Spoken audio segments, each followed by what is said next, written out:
Tal como les decíamos al principio del programa y antes de la pausa, está con nosotros una amiga del programa, ya casi un estable 2 veces al año, Soledad Exidó de Fundación Prohumana. Soledad, gracias por estar con nosotros. Gracias a ti por hacerme estable. Bueno, hace ya algunas semanas ustedes presentaron el Ranking Nacional de Responsabilidad Social Empresarial que ganó Gerdau ASA. A ver, ¿qué hablamos cuando hablamos de un ranking de responsabilidad social empresarial? ¿Qué se mide? ¿Qué valores son los que ustedes consideran? Estamos midiendo cómo los empleados, los colaboradores de la empresa, evalúan a cada una de las empresas en su desempeño de responsabilidad social, tanto en lo que tiene que ver con las prácticas con el medio ambiente, sus políticas con la comunidad, su política con los clientes, su política con la cadena de negocio. Los empleados evalúan alrededor de 100 variables que tienen que considerar ellos bastante en profundidad. Yo creo que es una buena radiografía de la empresa. Y por otro lado, el ranking también requiere una cantidad de verificadores a la empresa que sustente la construcción de una política y cómo ésta se está implementando, se está midiendo, se está comunicando a los distintos públicos.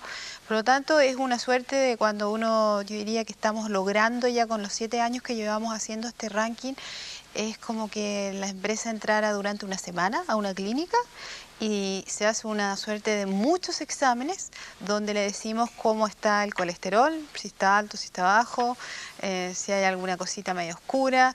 Hacemos intentos y lo interesante es que este es un paciente, estas empresas, que están abiertas a querer sanarse, a recibir sugerencias. A recibir sugerencias, a construir una sociedad más sustentable. Y eso te lo puedo decir con mucha alegría en que se ha hecho un camino en conjunto de aprendizaje entre estas empresas que año a año deciden someterse a esta evaluación en profundidad, tanto de nosotros por una parte, a través de los verificadores, y de sus propios empleados que dialogan con ellos y les muestran cómo la están viendo. Ahora, hoy día se ha convertido en una suerte de commodity. Es necesario que cualquier compañía de un determinado tamaño tenga una política de responsabilidad social, se certifique, haga informes de responsabilidad social, informes de sustentabilidad, pero todavía sigue siendo una cosa bastante de decisión individual. ¿Uno puede pensar una política nacional al respecto hoy día? Sería espectacular que ocurriera eso, en el sentido de que existiera una alianza público-privado que sustente y también reconozca las prácticas y el ADN empresarial que apunta a una sustentabilidad integral, es decir, en los ámbitos que mencionábamos antes, tanto con los empleados, con la cadena de proveedores.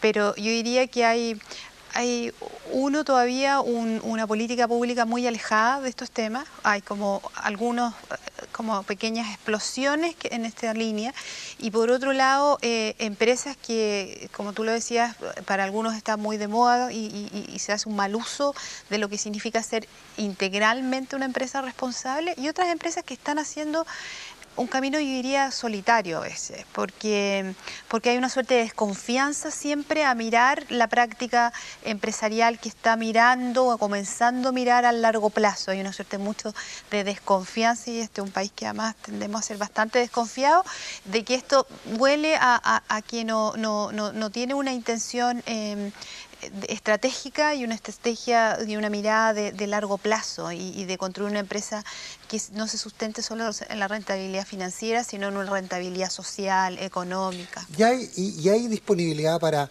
asumir que modificaciones cuesten dinero y por lo tanto afecten la última línea?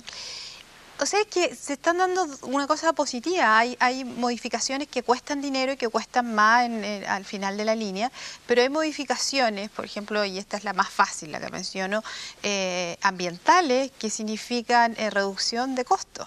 Entonces, ser una empresa de coeficiente hoy día puede significar una importante reducción de costo en el tiempo, y estamos hablando de un tiempo no muy alejado. Tal vez primero hay una inversión, pero a los 2 años hay una retribución.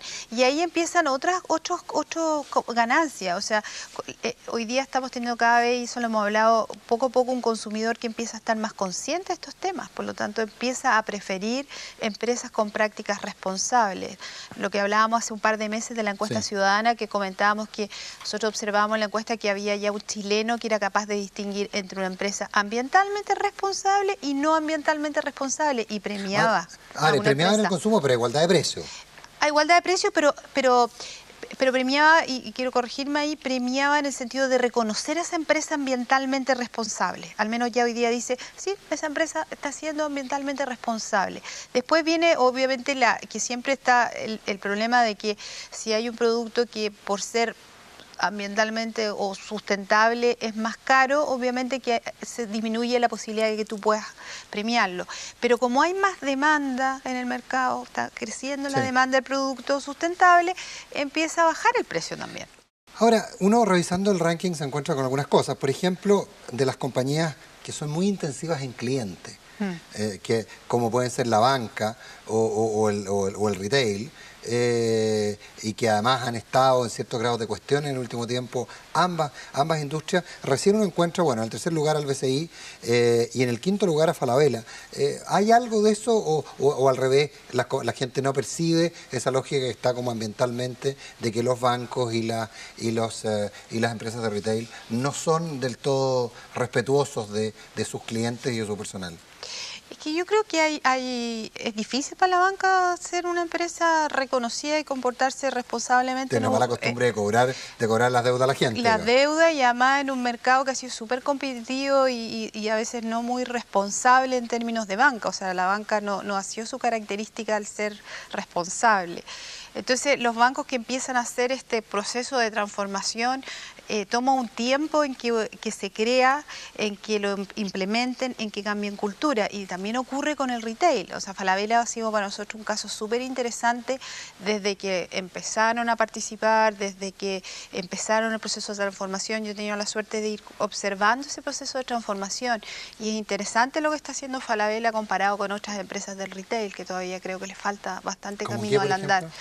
Desde un cambio primero de una política ambiental interesante, fue la primera industria que construyó un edificio certificado LEED, desde empezar de cambiar solamente su enfoque desde lo comunitario, que era un trabajo súper fuerte y que el Falabella lo venía haciendo desde los años 60 en el ámbito educacional, se empieza a abrir a otras áreas de inversión social, desde políticas, esto yo creo que va un poquito más lento, pero políticas de cambio de trato con el cliente, transparencia también, hizo su primer reporte de sustentabilidad, está cambiando políticas en relación también a su cadena de negocio, pero es difícil hacerlo. Con esto yo creo que es una obligación que lo hagamos todos, y en eso voy a decir que yo creo que a la empresa chilena todavía le falta mucho.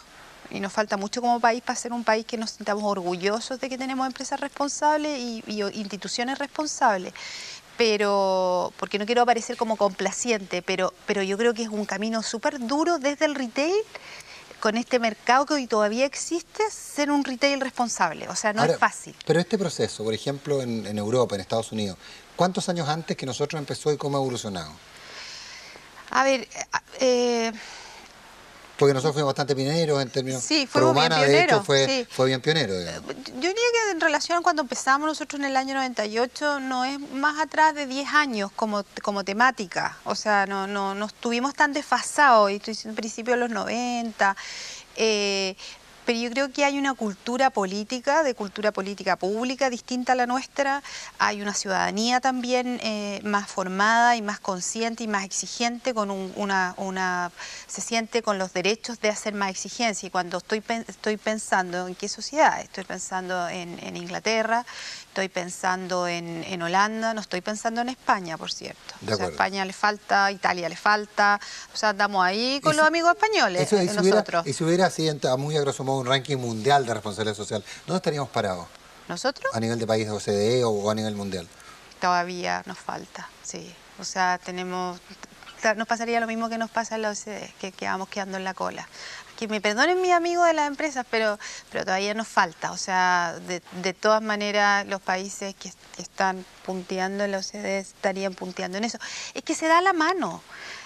O sea, la política pública que se preocupa de tener una educación de calidad, ¿no es cierto? Y un país que tiene educación de calidad tiene que ver con los ciudadanos que tienes, tiene que ver con el trato que tiene que ver con la política que hay. O sea, van sintonizados. Entonces, no podemos adelantarnos si estamos detrás en muchos aspectos.